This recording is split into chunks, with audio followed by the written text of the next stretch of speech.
गोपाल कृष्ण गोखले का जीवन परिचय। गोपाल कृष्ण गोखले भारत के एक स्वतंत्रता सेनानी, समाजसेवी, विचारक एवं सुधारक थे। उनका जन्म महाराष्ट्र के रत्नागिरी जिले में 9 मई 1866 को हुआ था। वे एक महान स्वतंत्रता सेनानी होने के साथ ही एक मंझे हुए राजनीतिज्ञ भी थे।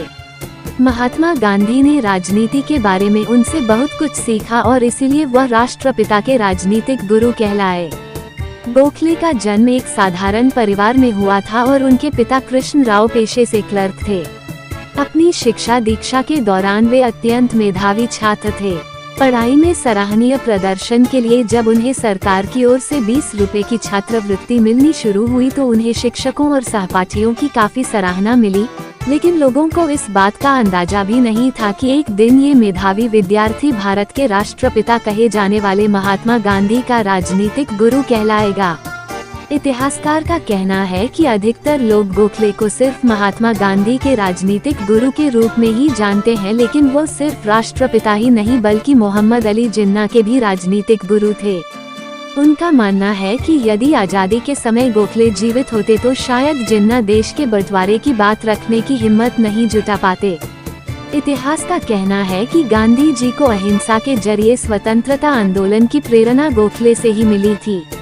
उन्हीं की प्रेरणा से गांधी जी ने दक्षिण अफ्रीका में रंगभेद के खिलाफ आंदोलन चलाया।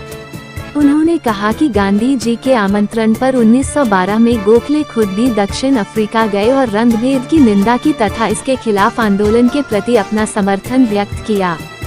जन नेता कहे जाने वाले गोखले एक नरमपंथी सुधारवादी थे।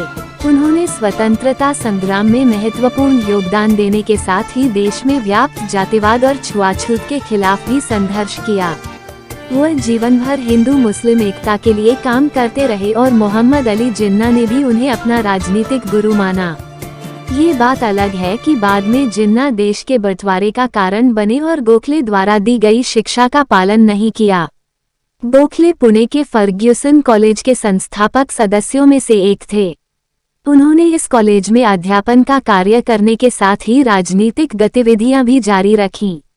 गोखले भारतीय राष्ट्रीय कांग्रेस और सवेंथ सोसाइटी ऑफ इंडिया के सम्मानित सदस्य भी थे। भारत भूमि को गुलामी से आजाद कराने के लिए जन्मे इस वीर सपूत का 19 फरवरी 1915 को निधन हो गया। ऐसे महान भारतीय स्वतंत्रता संग्राम में अग्रणी रहे गोपाल कृष्ण गोखले की देशभक्ति आध्यात्मिकता पूर्ण थी।